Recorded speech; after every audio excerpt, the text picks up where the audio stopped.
Hello and welcome to the Stronghold Digital Mining Daily Update. Today is Thursday, April 27th, 2023. I'm incredibly excited that we closed at $1.01 per share today, or at least that is what it appears. Yesterday, upon closer examination, even though it seemed like we closed at $1, it appeared as if though we technically closed at 0.9999, four nines, dollars per share. So like 99 cents, practically almost $1. I think a lot of systems just rounded it up to $1. I'm not convinced that NASDAQ, as part of their determination, right, as to whether or not a particular company has either a minimum bid price or a closing price of $1 per share, I don't know that they necessarily round up. So today, perhaps, might actually begin the first day in what could very well be 10 consecutive business days of our stock closing at $1 a share or more. So I did notice that the price of Bitcoin has recovered back up into the $29,000 range. So that's definitely, I think, going to work in our favor.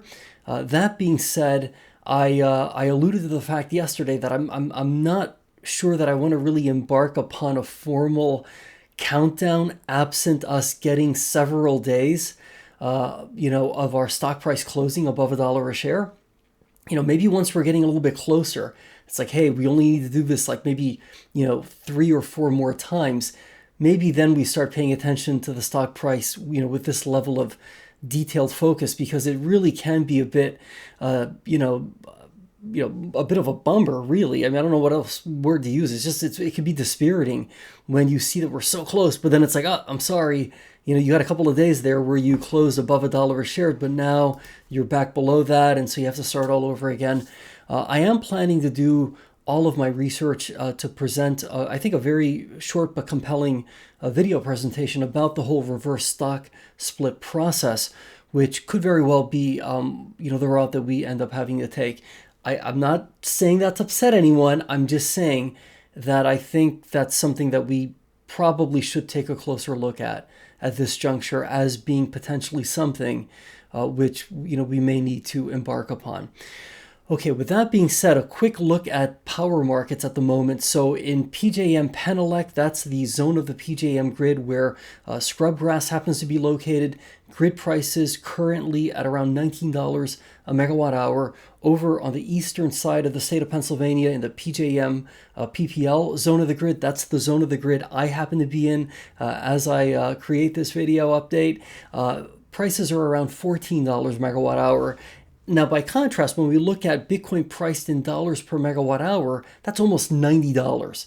So as I keep saying, maybe we should just assume we're creating electricity at both power plants for a net cost of power of $50 a megawatt hour. And that's a bit on the higher side, but that's within the guided range of $45 to $50, right? Which Stronghold Digital Mining has provided. I do sense that we're probably below 50, but still, let's just say 50. That's still a tremendous margin between $50 a megawatt hour, right? That's what we're producing electricity at. And then what we're turning around and using that electricity for, which is to power our data centers and to mine Bitcoin at essentially a Bitcoin priced in dollars per megawatt hour equivalent of about $90 a megawatt hour. So again, the spread there is phenomenal. If it so happens to be a day or a period of time right now where we are choosing to idle the power plants and import electricity from the grid, well, I'll let you do the math, right? I mean, let's just say roughly on average, grid prices are, say, between 19 and roughly 14. Let's sort of more or less split the difference to keep it simple. Let's just say $16 a megawatt hour. I mean, buying electricity for 16 and then selling that electricity for about $90, right? That's a astronomical spread. So the opportunity is there. So that could be like icing on the cake, so to speak. But if not, then we're certainly producing electricity ourselves at, say, like around 50, selling it for about 90, tremendous margin.